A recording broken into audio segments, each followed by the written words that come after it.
The new Netflix documentary Sunday Best, the untold story of Ed Sullivan, offers a fresh perspective on the life and legacy of Ed Sullivan, the legendary host of The Ed Sullivan Show.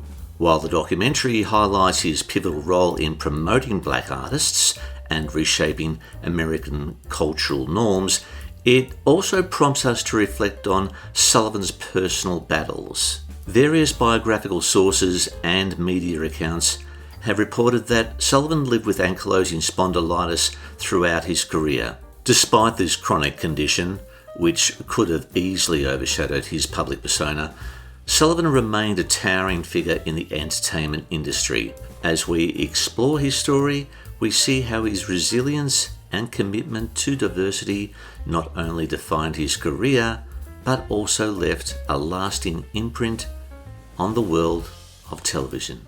Sullivan's characteristic stiff posture and limited neck mobility became so associated with his persona that comedians regularly incorporated these physical traits into their impressions of him. What viewers and impersonators may not have realised was that these mannerisms were not affectations but manifestations of ankylosing spondylitis. According to Gerald Nachman's biographical work, Right Here on Our Stage Tonight, Ed Sullivan's America, Sullivan's rigid movements were directly related to his spinal condition, which had fused portions of his vertebrae. The physical demands of hosting a weekly live television show for over 2 decades, 1948 to 1971, would have presented significant challenges for someone with ankylosing spondylitis. Sullivan stood on stage for hours during rehearsals and broadcasts, introducing acts and interacting with performers despite the pain and fatigue that typically accompany the condition. Former production staff members have recalled in media interviews how Sullivan would sometimes require assistance moving around the studio during commercial breaks, yet would appear composed and professional once the cameras resumed rolling. During Sullivan's era, treatment options for AS were extremely limited.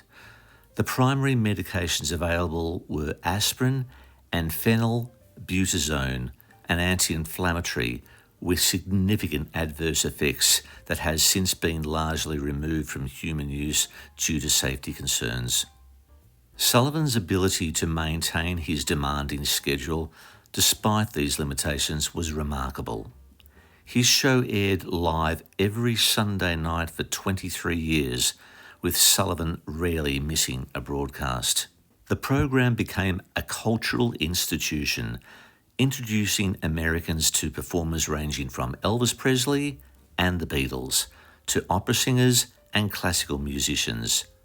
Throughout this period, Sullivan maintained a stoic public persona, rarely discussing his health challenges in interviews or public appearances. This reluctance to discuss personal health matters was typical of his generation's approach to chronic illness, something to be endured privately rather than discussed publicly. Nevertheless, his success demonstrated remarkable resilience as he built one of television's most influential programs while managing a progressive inflammatory disease without the benefit of modern treatments. So this is now the second short form video I have done on famous people with ankylosing spondylitis. Next week I'm going to be looking at a rock guitarist. His name was Mick Mars. You may remember him as the lead guitarist of Motley Crue, and he really did have his battles with ankylosing spondylitis. Anyway, until next time, don't forget to like and subscribe. Stay safe, and I'll see you next time. Bye.